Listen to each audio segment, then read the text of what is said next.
Hello Megamaniacs, Mr. MegaManFan here. Like, share, comment, and subscribe. I didn't plan on releasing this video so late tonight, but I also didn't plan on UPS not delivering until after 7 o'clock in the evening, even though they say delivery is only guaranteed up to 7 p.m. But to their credit, they still showed up even though it was after 7 o'clock. So we're going to look at these Analogue Pocket adapters. I'm going to get this video out as fast as I can. This is for Geo Pocket and Pocket Color, Atari Lynx, and TurboGrafx 16/PC engine. And I've got at least one example of all of those right there. So a little bit of flavor of everything that we can savor. And I'll send a shout out to my friend Trevor, who celebrated his birthday today and did so by sharing cake with all of us, which I did not expect, but he brought a cake to the game store and let us all have a piece. So thank you, Trevor. That was very nice and very unexpected. And it was also, regrettably for me, breakfast, because I hadn't eaten anything before I left this morning. So kind of tells you how my day was going. So here we have the adapters.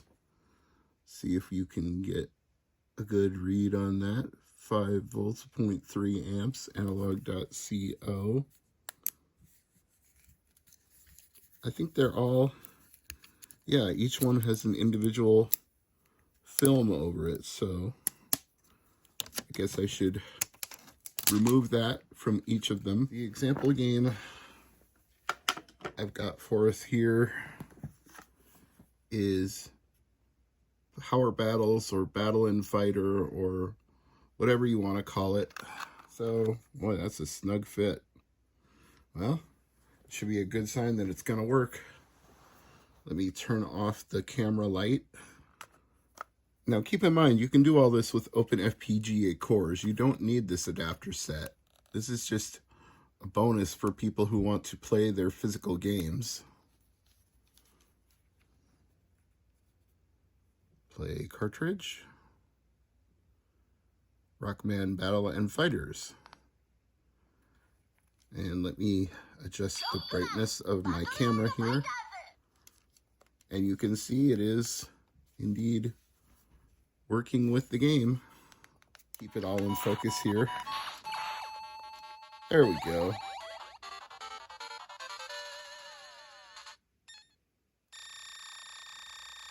Now, are save states supported on these? I can't remember. Let's find out.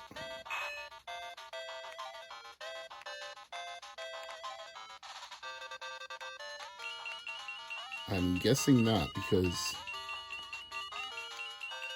I don't see anything happening.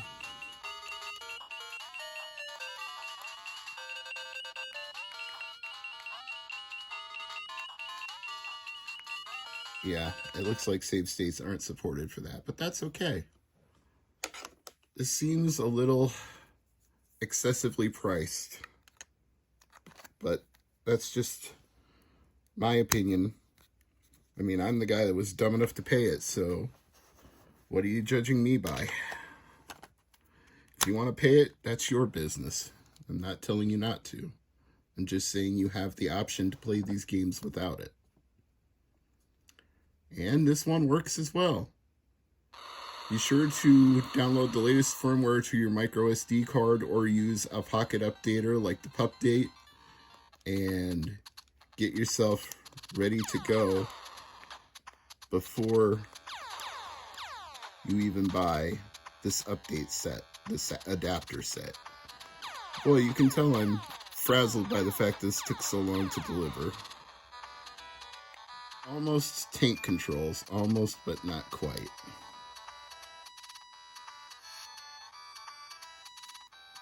Okay, and I don't think there are save states for Lynx games either.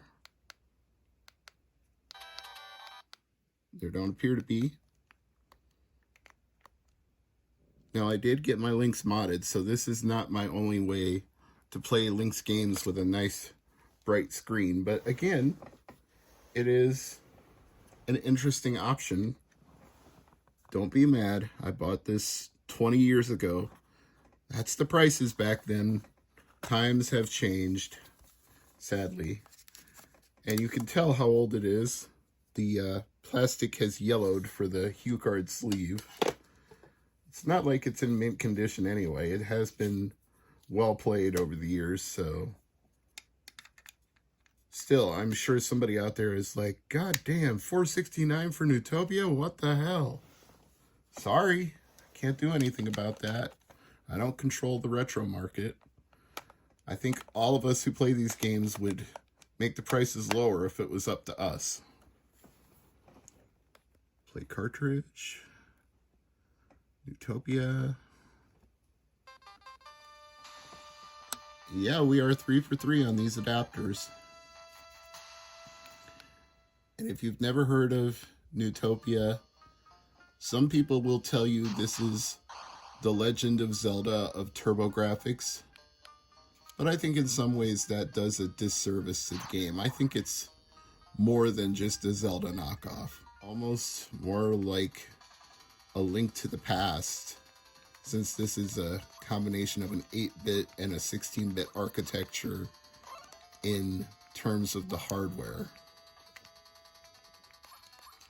And also, I don't think you're as forced into straight lines as you are in Zelda, if you know what I mean when I say that.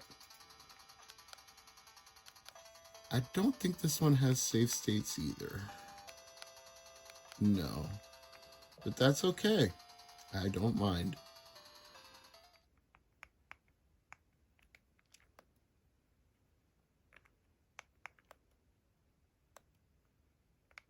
It has auto detect on, but let's force it into Japan just to see if that helps.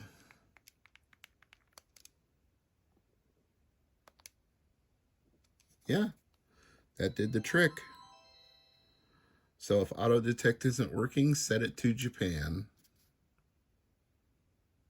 That was probably what I needed to do all along. I probably didn't even need to clean it, but hey, what the heck? It did the trick.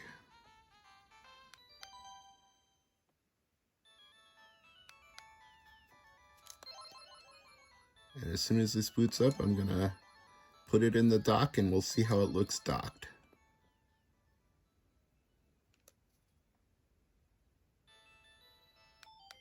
All right, unpause it.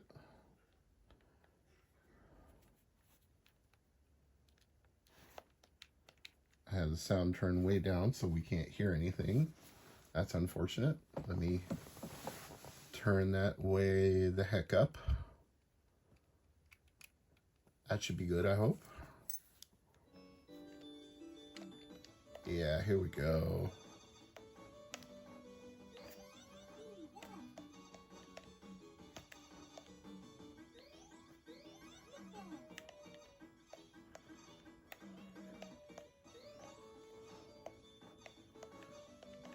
I'm sure I've talked about the Parodius series before on this channel, but if you don't know, it's a very whimsical take on Gradius that also combines elements of Twinbee into it for humorous reasons, like the bells, and parodies a lot of other games in the Konami library, so got a whole lot of things going on here.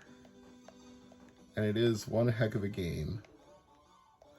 Even though it's parodying Gradius and other Konami properties, these are good shoot-em-ups in their own right.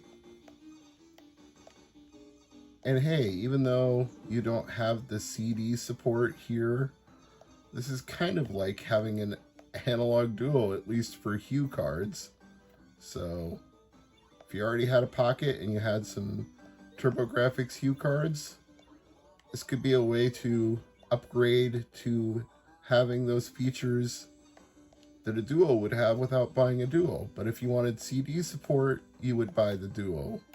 If you want to play these physical games on your Pocket and not just play the ROMs through a core, this is how you do it.